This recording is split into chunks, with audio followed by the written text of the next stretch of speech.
I'm Nathan White. Micah Perlin. And we're going to talk about environmental solutions-based approach, regional applications with global implications. Love it. I just wanted to give a little brief discussion about one of our projects. It borders on policy. We've been working on it for about 7.5 years now, but it's a restoration effort, environmental remediation of the Salton Sea. And through the course of our studying the issues, there's a lot of policy, there's been a lot of studies, a lot of disinformation, a lot of environmental impact with health, life, and safety concerns. The reason that we started going down that path is that the micro projects and the very community scale projects are in the process right now, but they're all dependent on a more regional, global restoration effort. So just wanted to discuss that a little bit with you, Micah, today on a policy standpoint. We kind of initiated the RFI process for seawater import from the Sea of Cortez through several long-range planning meetings with state representatives and local regional stakeholders. So after several of those meetings, they actually did release an RFI. We submitted to that RFI with the California Natural Resources Agency, and it's just really interesting from an environmental and energy standpoint how you can do restoration efforts and how that could happen from a private business standpoint and also a policy standpoint. So we'll start off with the policy side of an effort like that. Yeah. Right. California Natural Resources Agency might at some day fund an effort like that. They're going to study our proposal again with a unbiased body. There was 3 companies that were selected previously. They're going to go back to the drawing board and re-review all 11 proposals, and we're going to be included in that. But from a policy perspective of large-scale water projects like that, we can talk a little bit about the Bay Delta and things like that, and maybe bring it down to the community scale. In your community, was that the Poseidon desal plant? Did they do that in your neighborhood? Is that the Carlsbad? Carlsbad, yeah. What I think is really interesting about your project is that we know there's going to be millions of dollars spent reacting to what's happening in Salton Sea. And I think what's interesting about what you're talking about, what you're proposing, is that you're basically saying, look, if we think about this with an assertive agenda, rather than just reacting to it and spending taxpayer money sort of trying to mitigate it, what can we do if we actually think about this as an investment opportunity? Do you want to talk a little bit about some of the numbers at play? I mean, what we would have to spend just reacting versus what you think we can do by intervening this way? This is staggering. There was a research paper by the Pacific Institute.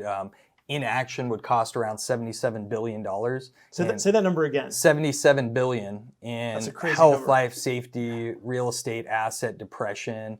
No more Coachella Fest. No more golf tournaments in the valley. Right? These are the scale of disaster when you have toxic dust and the particles are small enough to go into your bloodstream. And those are inhaled by the local residents that are there in Imperial County and around the sea.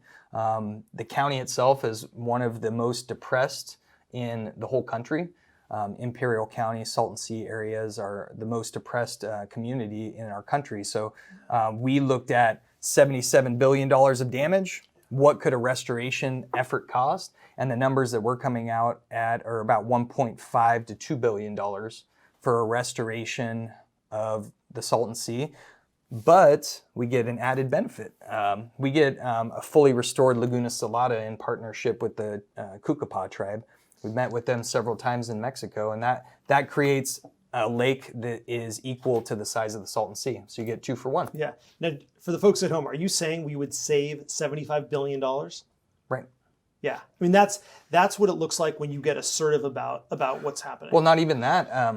If you take their numbers and just say $77 billion of damage, if we do a $2 billion project that does full restoration, why would that number not be $77 billion in profit over a 10 or a 20 year, right? And maybe it might be more when you take into account creating all of these real estate development opportunities, these seawater farming applications, golf courses and tourism, maybe even a port somewhere in there that's in Laguna Salada. There is infinite number of opportunities that come from an infrastructure project like that. Yeah. But big level, and I haven't shared this with you yet, you can actually seed the Colorado River Delta water with almost 2 million acre feet of water a year.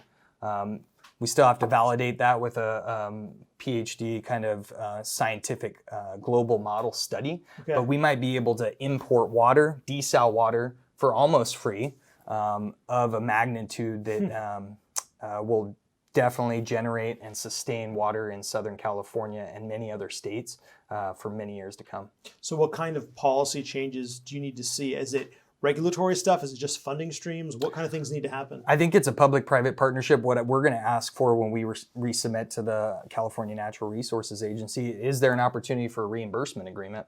If we build this infrastructure, can we get paid back for some of that cost? If we bring companies in that build that infrastructure, should we not get paid back to fix this environmental issue?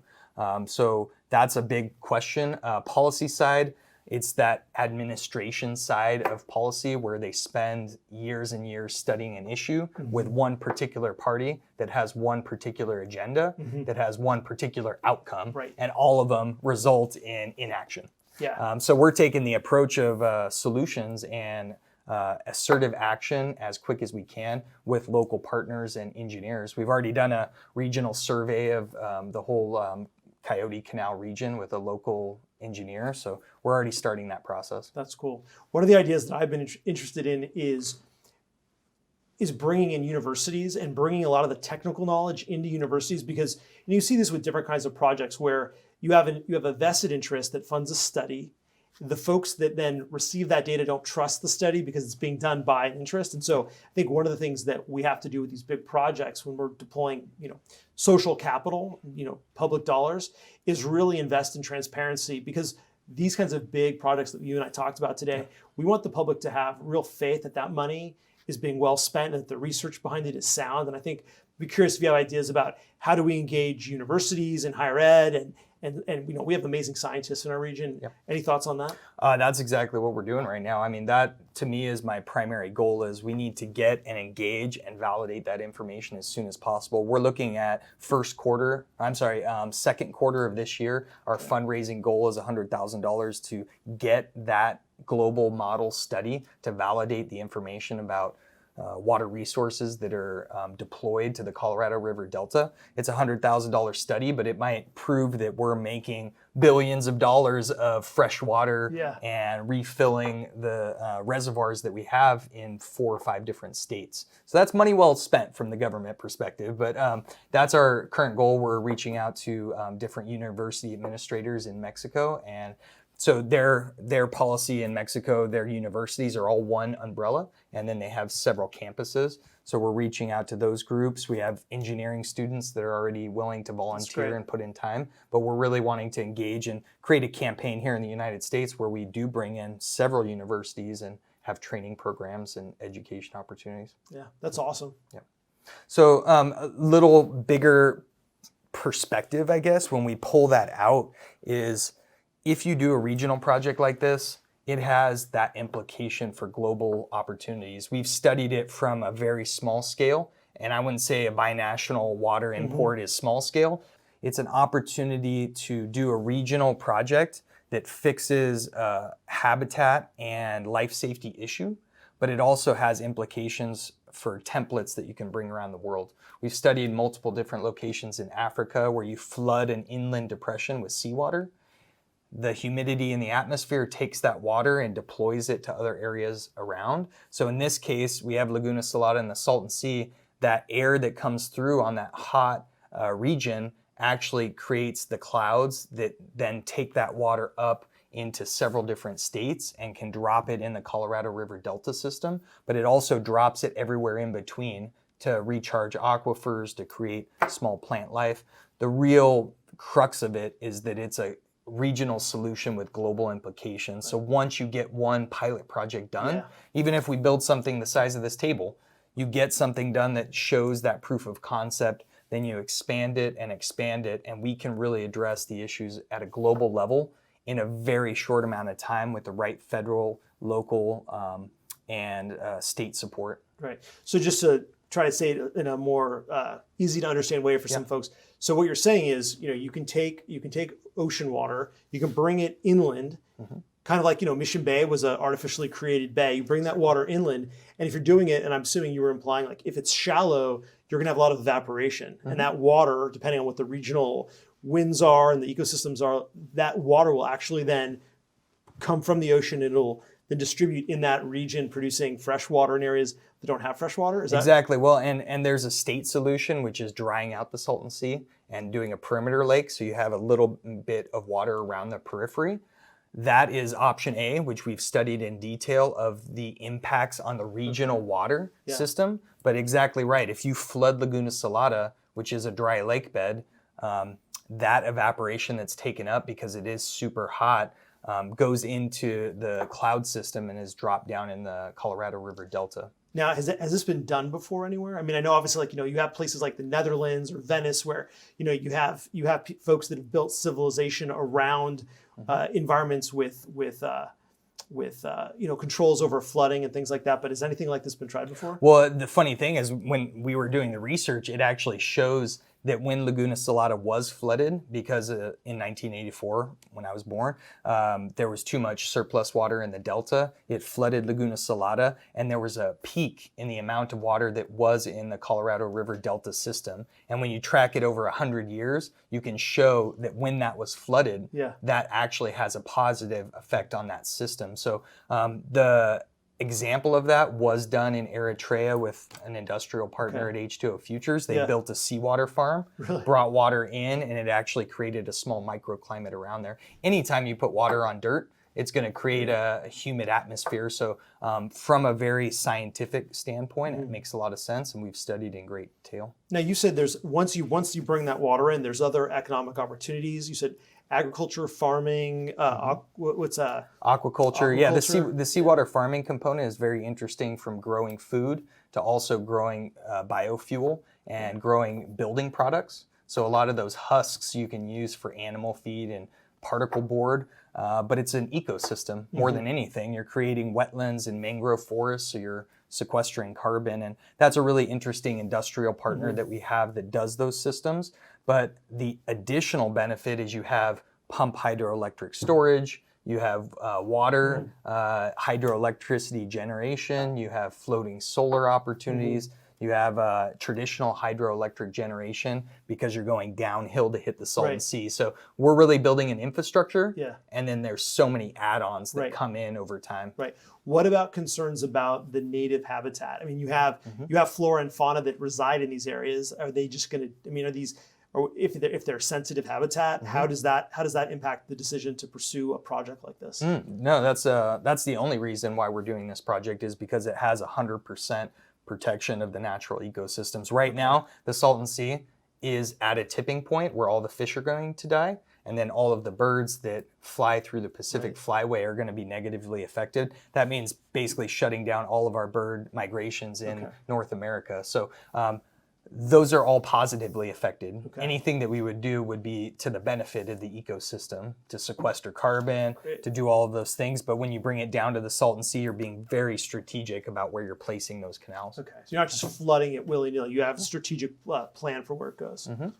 And it's going to be flooded anyway. That's the crazy thing about sea level rise. If you take this, and this is kind of the global implications, if you take flooding inland seas and then using seawater farming systems around it, and seawater landscape and development of them, if you take that to a global scale, we can really balance sea level rise. I mean, that's an insane concept, but it's kind of an amazing idea. Yeah, well, I mean, like in the desert, in any desert in Africa or in China or in India, if you really start to think about how you create food and fuel systems and ecological opportunities, it is as simple as bringing in ocean water. So there's some places that are easy, some are complex. Just to be clear, we are not suggesting that we don't have to reduce our carbon emissions because we can just calibrate with. But what we're saying is this is a mitigation strategy that could actually have some positive benefits. You have to think about it as a pie chart. You know, that is one piece of it. When you look at it at scale, you can grow biofuels and palm oil alternatives, so you don't have to burn the forest in Indonesia. Right, and that is made by a seawater farm. And then you make the Salicornia biofuels, which burn twice as clean as traditional fuels. Yeah. And then jet fuel, twice as clean. So that kind of adds to your portfolio. Right. Yeah. And so we need investment to make this stuff happen. Yep. Right. We need seed capital for proof of concept.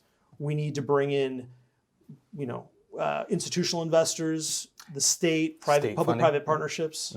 We're trying to reach out to the International Water and Boundary Commission. So if anybody has any contacts there, we'd reach out to them and have a presentation. But it is, like you're saying, it's private investment, industrial investment, public-private partnerships where we get grants and nonprofit coordination. Right. I mean, what I'm hearing from you is that we're at a point now where we knew the impact that connecting the United States with railroad had, right? I mean, that was the infrastructure that basically created our country, right?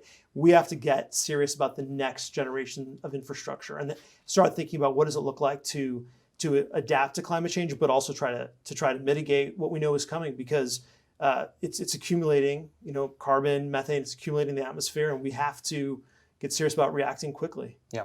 And those policies happen over time, right? It's going to be a 50-year program where you're trying to turn off the spigot and you're trying to implement different technologies. But at the same time, these infrastructure projects can happen almost immediately and be implemented in that time frame. Right. And put people to work, which ultimately, I mean, for your average person who's not concerned about, sea level rise or, increases in, X amount of temperature, they want a job, right? And this stuff is all job creation, right? Yeah, of course. I mean, at every level, from somebody that is growing a product to somebody that's maintaining an ecosystem like a biologist, at every point during the process, from pre-planning to engineering to actually dredging all of these canals and then bringing dredges back around. It could be that you keep building this over time with artificial islands and new canals and new rivers, because now you need twice as much water. Right. It's one of those systems that's fluid and can be built over time and always modified and fine-tuned. Yeah. Right?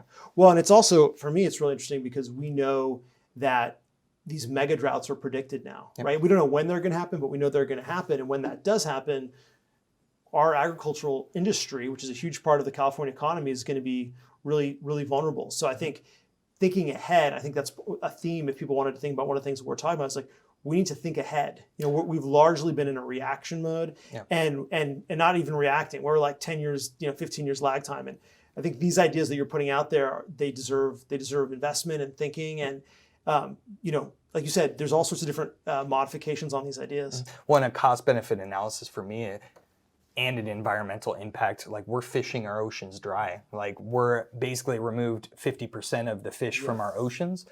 That is collapsing the entire aquatic ecosystem. There's an opportunity where you do seawater farming. You get all the fish. Well, they might be only a specific few fish. It's not going to be all these exotic fish, but you have that diet. You have that opportunity for fish and bivalves and oysters, as well as shrimp, right? That pretty much tackles a big majority of our food sources. The salicornia plants that Ned and his team are developing with H2O, they're edible plants, so it's like sea asparagus. Yeah, you pretty much have your fish tacos for the rest of your life with a seawater farm. So those are the big scale impacts where we could and should, because it's more cost efficient to do a farm than it is to send boats around the world and dredging all of the oceans. So cost benefit analysis, it's easy. Yeah. Right? So if you want to join our campaigns, reach out. You can reach out to the campaign at micahperlin.com. We're also on social media, facebook.com/micahperlin8078. Same thing, twitter.com/micahperlin8078 and instagram.com/micahperlin8078. Yeah, we're launching our campaign at Ages Inc. At gmail.com, agesinc.com. That's AGESSINC. We're looking for any volunteers, any partners, and we're all collaborating in the same goals.